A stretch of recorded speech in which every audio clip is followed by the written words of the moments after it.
Nós vamos falar aqui a respeito de uma experiência vivida por uma família. Uma família que perdeu um ente querido ali, uma pessoa especial. E aquela família viveu um momento de tensão, de dificuldade, de expectativa, enquanto esperava a chegada de Jesus. E Jesus demorou mais do que eles gostariam ou imaginavam. Então, alguns sentimentos afloraram ali na vida daquela família. E depois disso, a história se completa de uma maneira surpreendente. E eu gostaria que vocês acompanhassem e que vocês anotassem aí. Pega a sua Bíblia aí, abra a sua Bíblia aí. E você, à medida que a gente vai fazendo a leitura, você vai anotando aquilo que chamou sua atenção. Dá uma sublinhadazinha naquilo que chamou sua atenção. Ah, mas eu não tenho caneta, não tem problema. Pode no seu celular. Ah, mas eu não tenho celular, não tem problema. Guarde na sua memória. Mas guarde aquilo que chamou sua atenção. Porque você vai ver que as coisas se completam ao longo da leitura, né? Tinha um homem chamado Lázaro. Este é aquele lar de Betânia, onde morava o Lázaro, morava Marta e morava Maria, né? Então, naquele contexto, estava enfermo o irmão, que era o Lázaro, né? E ele morava junto com a Maria, sua irmã, e morava junto com Marta, também sua irmã, na cidade de Betânia, ficava próximo de Jerusalém. Então, veja o que acontece ali, ó. Esta Marta, cujo irmão Lázaro estava enfermo, Maria, era a mesma que ungiu com bálsamo o Senhor e lhe enxugou os pés com seus cabelos. 3. Mandaram-lhe, pois, as irmãs de Lázaro dizer a Jesus: Senhor, está enfermo aquele a quem amas. Então elas estão dizendo que Jesus amava a família, especialmente amava o Lázaro, e ele estava enfermo. Elas pedem então para que Jesus seja acionado ali, seja contactado, para mostrar para ele que o Lázaro, que era uma pessoa a quem ele amava, estava enfermo. Então vamos lá. Ao receber a notícia, disse Jesus: esta enfermidade não é para morte, e sim para a glória de Deus. Isso deve chamar a sua atenção, não é uma enfermidade que não é para a morte, mas é para a glória de Deus. Quantas vezes você viu alguém que estava doente dizer: a minha enfermidade é para a glória de Deus? Muito raro você ouvir isso, e às vezes nem ouve, porque se existe uma enfermidade e a gente não quer tê-la, a gente muito menos pensa que ela seja para a glória de Deus. Pode mais fácil pensar que é uma obra satânica do que alguma coisa através da qual se vai glorificar o nome de Deus. Anote isso, porque é muito importante. Assim, e sim para a glória de Deus, a fim de que o Filho de Deus seja por ela glorificado. Então anote aí, isso aí vai ser importante para mais adiante a gente refletir. Verso 5 diz assim: ora, amava Jesus a Marta, amava Jesus a sua irmã Maria e amava Jesus. Então, não há dúvida de que era uma família que se sentia amada e que também amava o Senhor. Então, o Senhor tinha um relacionamento bom com aquela família. É a mesma quando Jesus visitou, a Marta estava muito atarefada e a Maria estava aos pés do Senhor, ouvindo os seus ensinos. Essa mesma família, esse mesmo cenário. Então, ó, quando pois soube que Lázaro estava doente, ainda se demorou 2 dias no lugar onde estava. Então Jesus amava o Lázaro, as irmãs pediram a presença do Lázaro, e então, mesmo sabendo que o Lázaro estava doente, ele ainda demorou 2 dias no lugar onde ele estava. Você já pediu a alguém que te atendesse com rapidez, com urgência? Você está precisando de algo que no seu entendimento tem que ser feito naquela hora, e você sabe que aquela pessoa a quem você pediu, às vezes não pôde, ou por qualquer motivo não estava tão disponível, e demorou mais do que você imaginava, e quando você recebe a visita daquela pessoa, atendendo o seu pedido, a situação já se complicou ao ponto de você achar que não tem mais jeito. Já aconteceu isso com você?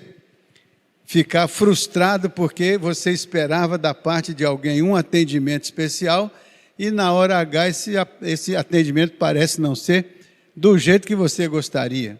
Quantas vezes acontece com a gente fica frustrado porque o outro não nos atendeu do jeito que a gente gostaria ou do jeito que a gente imaginava. Aconteceu isso com Jesus. Veja lá o verso seguinte, olha. Depois disse aos seus discípulos, vamos outra vez para a Judéia. Ou seja, Jesus para ir para lá tinha que voltar para a Judéia. Olha o que acontece com os discípulos. Disseram-lhe os discípulos, mestre, ainda agora os judeus procuravam apedrejar-te e tu queres voltar para lá? Ou seja, Jesus ia voltar para uma situação, um cenário onde ele estava sendo hostilizado. E eles então alertaram, senhor saiu de lá por conta da perseguição dos judeus, o senhor quer voltar para lá? Assim é a vida, às vezes a gente volta e enfrenta situações das quais a gente já tinha se livrado, mas tem que enfrentar para resolver. Vamos lá o verso 9, diz assim, respondeu Jesus, não são 12 as horas do dia? Se alguém andar de dia, não tropeça, porque vê a luz deste mundo. Verso 10, assim, mas se andar de noite, tropeça, porque nele não há luz. Uma coisa natural, né? Veja o verso seguinte. Isto dizia, e depois lhes acrescentou, nosso amigo Lázaro adormeceu, mas eu vou para despertá-lo. Ele está falando que Lázaro tinha dormido e que ele ia lá para despertá-lo. Essa era a ideia que ele dava para aquelas pessoas, né? Veja o seguinte, disseram-lhe, pois, os discípulos, Senhor, se dorme, estará salvo, né? Não tem problema nenhum, se dorme, está bem. Mas veja lá o verso 13, Jesus, porém, falara com respeito à morte de Lázaro, mas eles supunham que tivesse falado do repouso do sono. Às vezes, Jesus pode falar uma coisa e a gente, porque tem uma referência, acaba entendendo outra. E muitas vezes a gente forma um juízo com base no que a gente acha por causa do conceito que a gente tem e não por causa do que Jesus efetivamente disse ou queria dizer. Então é importante a gente saber distinguir entre a nossa compreensão, o nosso entendimento e a palavra do Senhor, para que não nos estrebemos no nosso próprio entendimento. Porque muitas vezes a gente atribui ao Senhor palavra do Senhor, quando na verdade é uma palavra nossa, é um entendimento nosso. Então nós temos que ter o Espírito do Senhor presente nas nossas vidas para termos aquele dom de discernimento do Espírito ou dos Espíritos, para que a gente não tenha, não transporte para cima do outro aquilo que é a nossa. Já viram numa discussão assim, não bote palavras suas na minha boca, já viu essa expressão? Não bote as suas palavras na minha boca, porque muitas vezes a gente está falando com o outro a partir da nossa compreensão e do nosso entendimento e fica zangado com o outro porque o outro entende diferente. Então, aqui estava Jesus e depois nós vamos ver isso, como é que se aprofunda. Verso 14. Então Jesus lhes disse claramente, Lázaro morreu. Então, não era uma questão de estar dormindo, não, Lázaro de fato morreu. E ele estava tão morto que quando chegou lá ele já estava sepultado, né? Veja só, por vossa causa me alegro que lá não estivesse, que eu lá não estivesse, para que possais crer, mas vamos ter com ele. Então, Jesus disse assim, olha que coisa incoerente do ponto de vista do entendimento natural. Jesus, eu me alegro porque ele morreu. Eu me alegro porque eu não estava lá.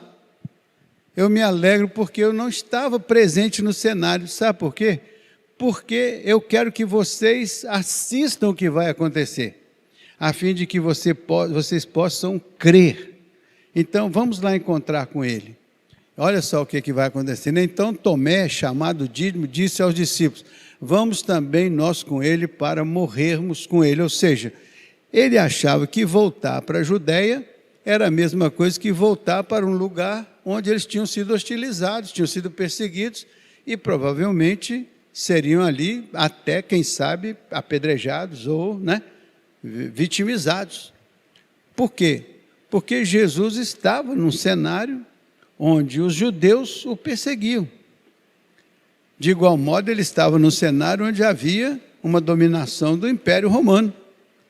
Então, Jesus estava numa situação que não era fácil, porque ele tinha dois elementos de perseguição, né? O Império Romano e os judeus que queriam. E esses judeus certamente eram aqueles que estavam no templo, eram aqueles que exerciam a condição de fariseus, saduceus, eram aqueles que ocupavam o sinédrio, ocupavam os lugares especiais do templo, né? Os sacerdotes, sumos sacerdotes, e Jesus era perseguido por esses fariseus. Por quê? Porque Jesus, muitas vezes, ao fazer os seus milagres e ao manifestar a glória de Deus, eles entendiam que ele estava fazendo algo contra a própria lei. Quando ele curava num sábado, por exemplo, né? Quando ele fazia coisas que para eles eram um atentado, que ele não podia fazer. Quando ele curou aquela mulher naquele sábado, aquela mulher encurvada, eles ficaram revoltados com ele. E assim Jesus, às vezes, ele, por fazer a obra de Deus acima e além das circunstâncias, ele disse: eu não vim destruir a lei, eu vim cumprir a lei. E como é que ele cumpria a lei fazendo coisas que aparentemente pareciam desconexas da própria lei?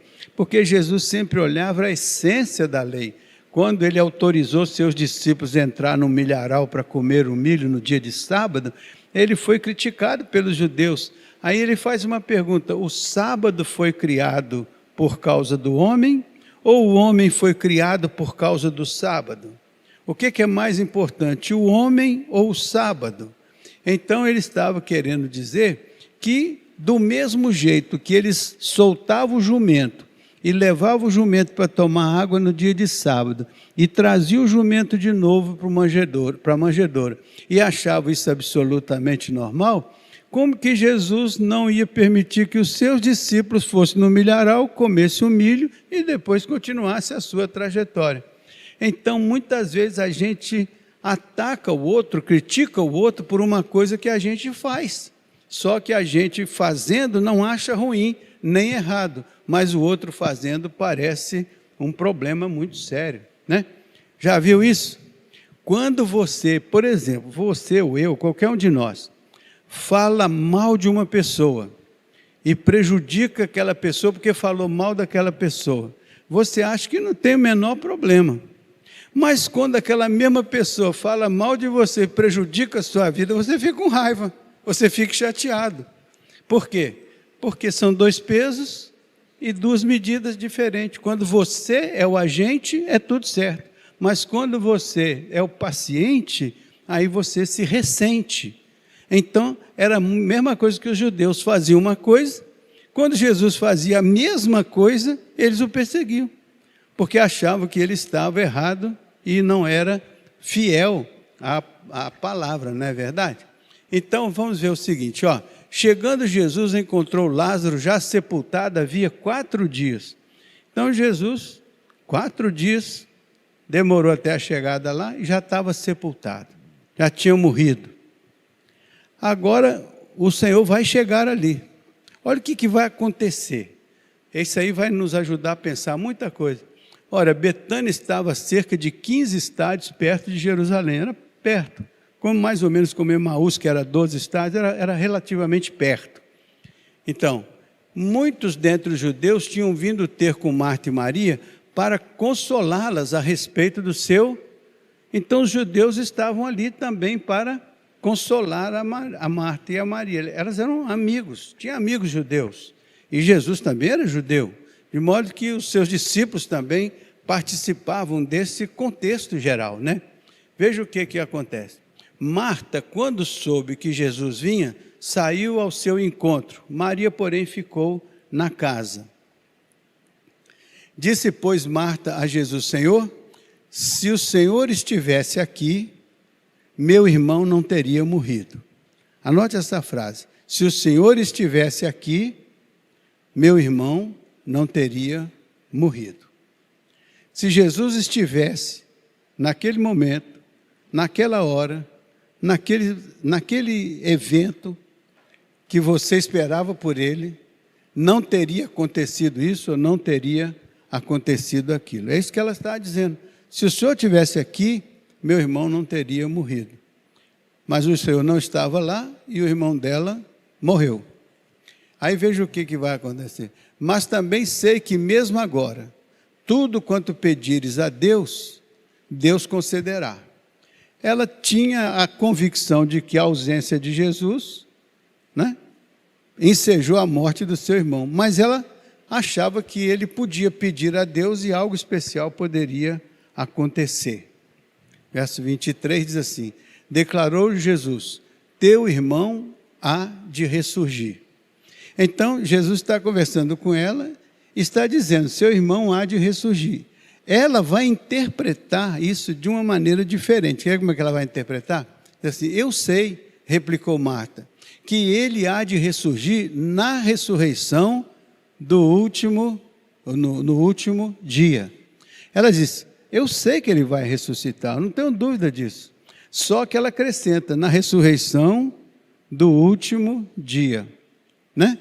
É muito comum a gente, anote isso aí, é muito comum a gente colocar um adicional no que Jesus falou.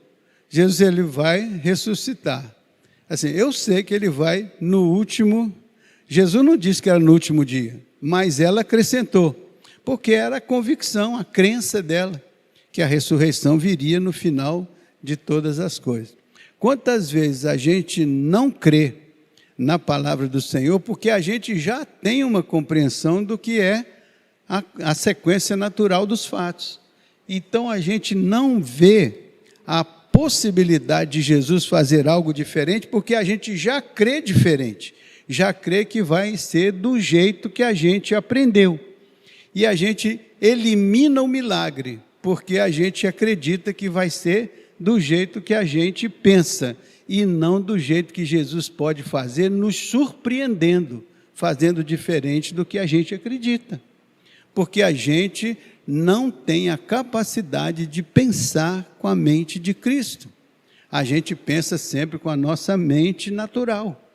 E aí a gente muitas vezes perde a oportunidade de ver uma obra especial do Senhor, porque a gente se condiciona a colocar a obra do Senhor em um lugar diferente do que aquela onde Ele está pretendendo colocá-la. A gente não tem esta fé de que o Senhor pode fazer algo que pareça impossível na vida da gente. Por isso que o milagre, às vezes, não ocorre. Não é porque Deus não seja capaz de fazê-lo, mas porque nós já nos condicionamos a esperar a obra de Deus lá no final, quando a gente já estiver na ressurreição dos mortos. Faz sentido isso para vocês? Então, veja o que acontece aqui. Disse-lhe Jesus, eu sou a ressurreição e a vida. Quem crê em mim, ainda que morra, viverá. Então, o que Jesus está dizendo assim, não existe uma ressurreição desconectada de mim. Não existe uma ressurreição fora da minha vida, porque eu sou a ressurreição. Ora, se ele é a ressurreição e ele está aqui, é possível que a ressurreição ocorra aqui. Agora, hoje, a gente para e pensa, como seria tão estranho e tão difícil que acontecesse algo desta natureza. Mas a gente para e pensa assim, quantas coisas que matam a nossa vida. A Bíblia diz que nós estávamos mortos em nossos delitos, em nossos pecados. A Bíblia diz que há uma morte espiritual e que nós podemos estar vivendo essa morte. E a Bíblia diz que o Senhor nos resgata desta morte para a vida. Então nós muitas vezes pensamos que tudo se resume ao corpo físico, mas Jesus está falando que muito além da nossa condição física, existe uma obra de resgate que acontece conosco na dimensão da nossa espiritualidade, da nossa vida emocional, da nossa história. Ainda outro dia nós estávamos falando quantas coisas acontecem nas nossas vidas, que marcam as nossas vidas, E muitas vezes a gente nem tem consciência destas coisas que matam situações especiais dentro de nós, matam relacionamentos, matam amizades, matam nossos sonhos, nossos ideais, matam igreja, matam família, matam tantas coisas. E o Senhor diz, mas eu sou a ressurreição e a vida. E alguém vai dizer, se o Senhor tivesse aqui 2 anos antes, se o Senhor tivesse aqui 3 anos antes, isso não teria acontecido. Então, o fato é que essas coisas servem para nos alertar para a importância de termos Jesus presente na nossa vida, mesmo que nós tenhamos uma compreensão, ainda que tardia, da possibilidade dele agir. É como aquele homem que falou sobre a filha que estava doente, e Jesus disse que ia dar tudo certo, e ele falou assim, eu creio, Senhor, mas ajuda a minha incredulidade. Ele cria, mas ele precisava um reforço na sua fé. Quantas vezes nós vamos precisar que o Senhor reforce a nossa fé, para que a gente seja capaz de crer naquilo que Ele falou, naquilo que Ele ensinou? Então é uma questão de estarmos na presença dEle e entender que o tempo é dEle e que a nossa vida, ela tem dimensões variadas, emocional, espiritual, material, né? Conjugal, tem muitas dimensões. E o Senhor pode estar falando conosco em alguma área especial da nossa vida. E muitas vezes o que nós pensamos que é uma tragédia, pode ser uma oportunidade dele revelar naquela situação a glória do nome dele.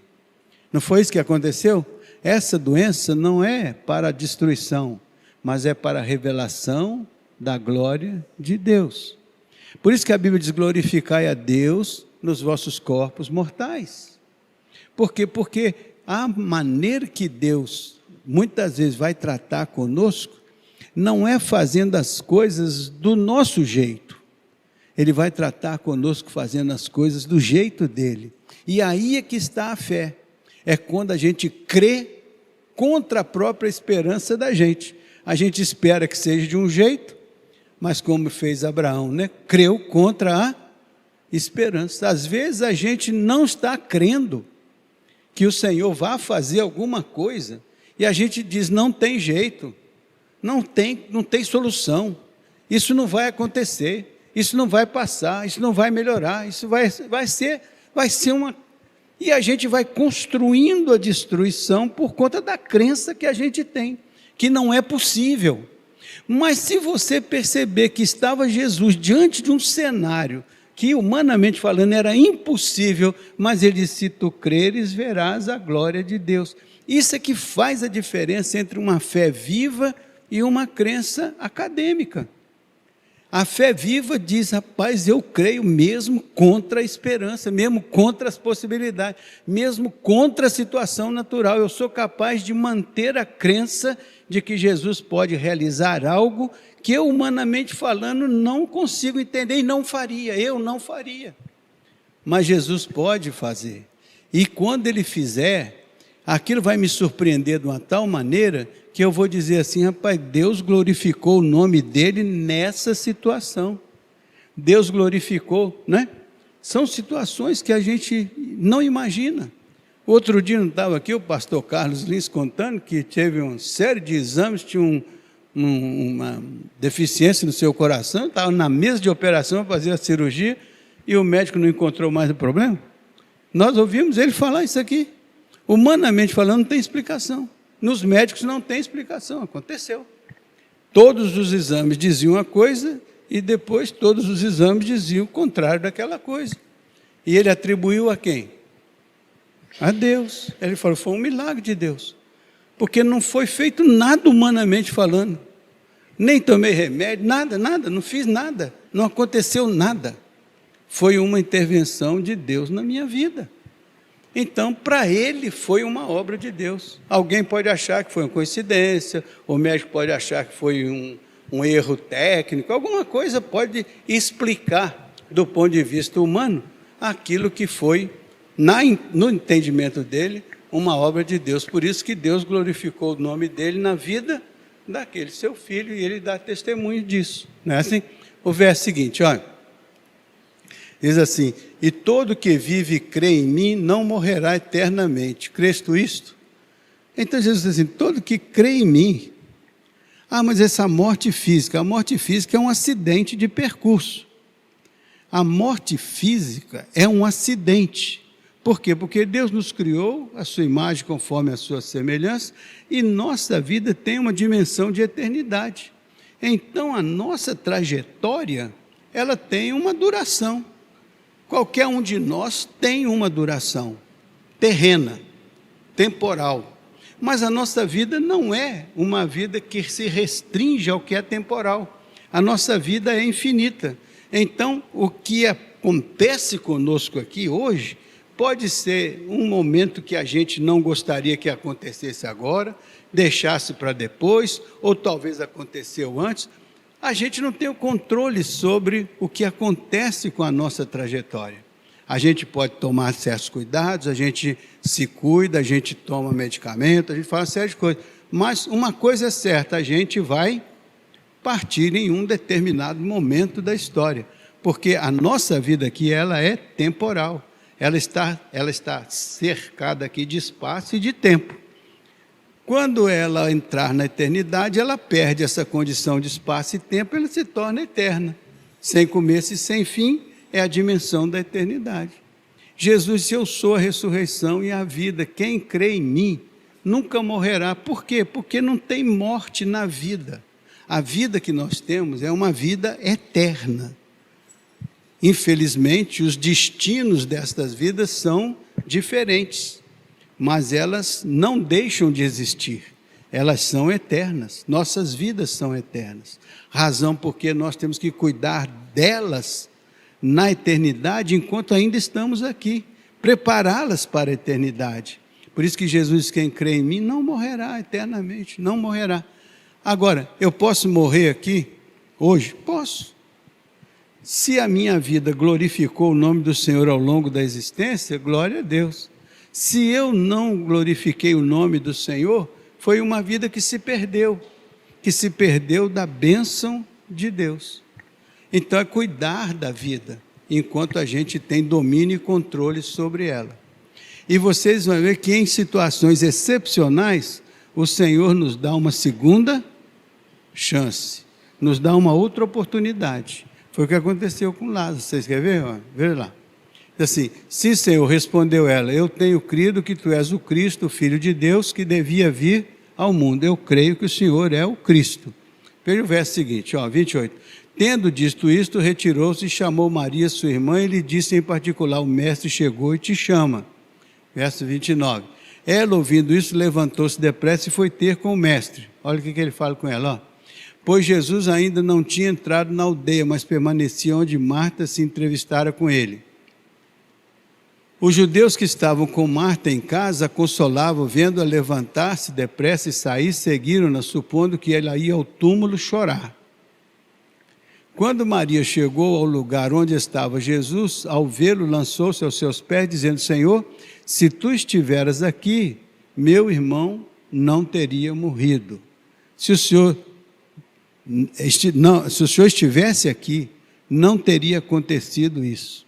Muitas vezes, a presença de Jesus na nossa compreensão, ausente da nossa visão, do nosso contexto, pode ser a nossa frustração, porque se Ele estivesse cuidando de mim, se Ele estivesse olhando por mim, se Ele estivesse com a mão estendida sobre mim, não teria me acontecido isso, ou não teria me acontecido aquilo, né?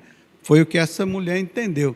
Jesus, vendo chorar, e bem assim os judeus que a acompanhavam, agitou-se no seu espírito e comoveu-se. Jesus se comoveu com a situação.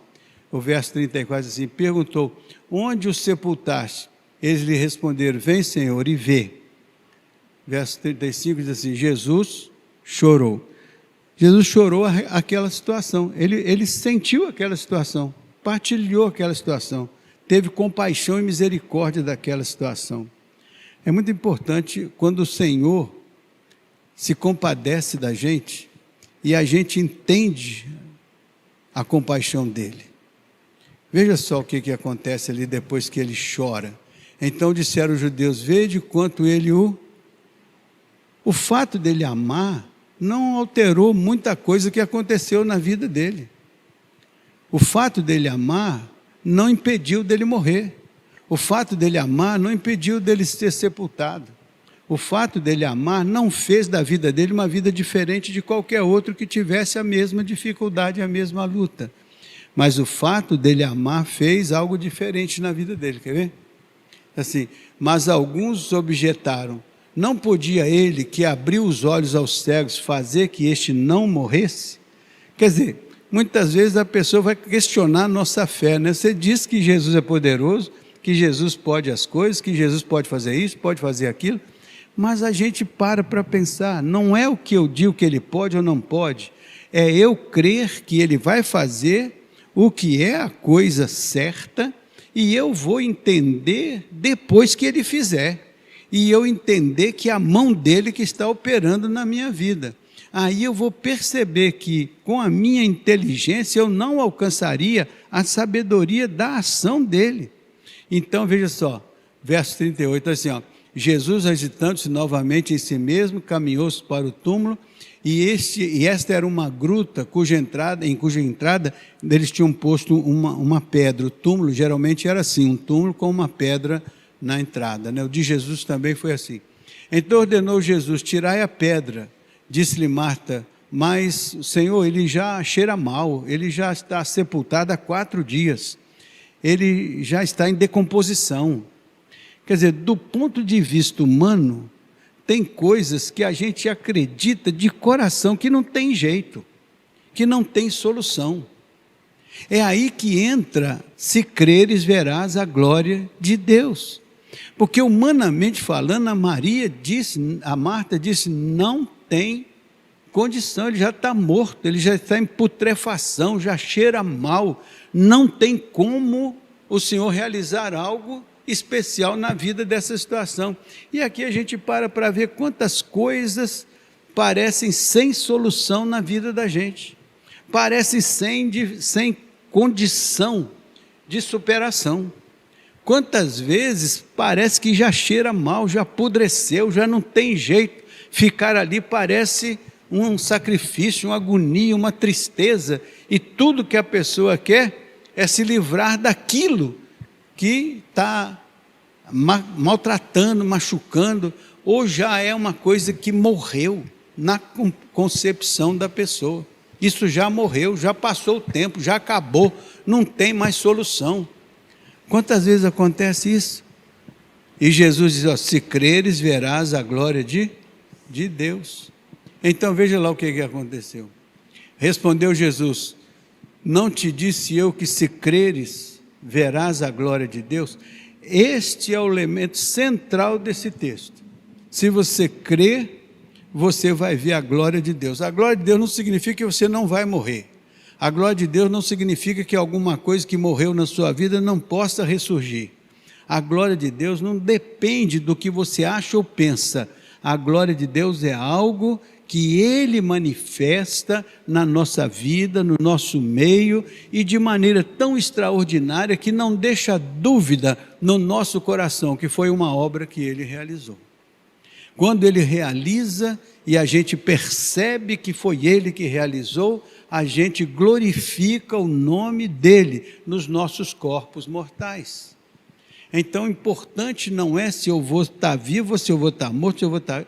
O importante é se eu estou dentro do universo do cuidado especial do Senhor. Se eu estou dentro daquela frase: vede como Ele ama o Paulo Roberto. Vede como Ele ama o A, o B, o C. Vê como você está selecionado no coração de Deus como um filho amado.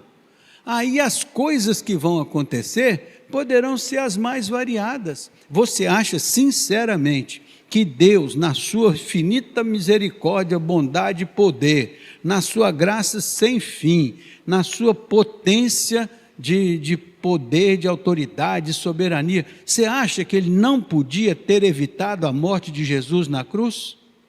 Acha que Ele teria dificuldade de mandar uma legião de anjos e destruir todos aqueles que queriam violar a vida de Jesus? Podia ou não podia? Podia. Ele fez? Não fez, porque aquilo tinha um significado especial da glória dele se manifestar ali.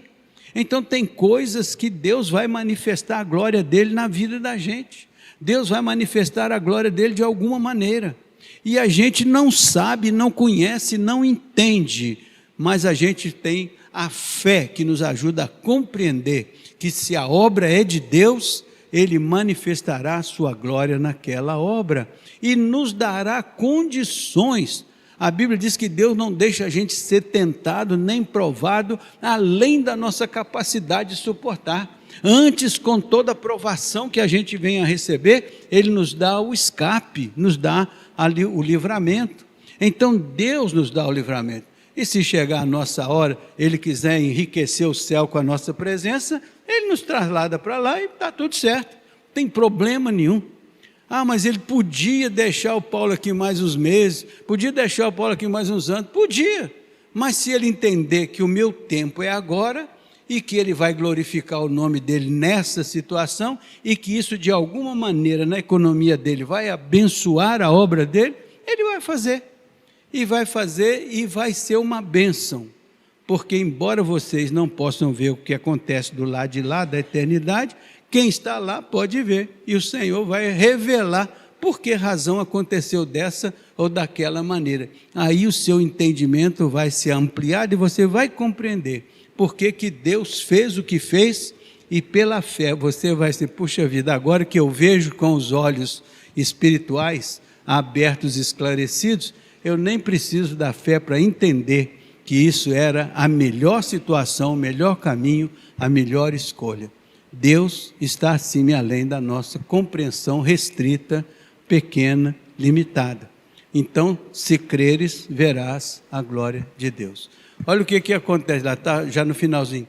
Tiraram então a pedra e Jesus, levantando os olhos para o céu, diz, Pai, graças te dou, porque o Senhor me ouve. Gente, a melhor coisa desse texto é essa frase, Pai, graças te dou, porque o Senhor me ouve. Graças você dá a Deus, porque Ele te ouve. Pense no privilégio de um Deus que te ouve.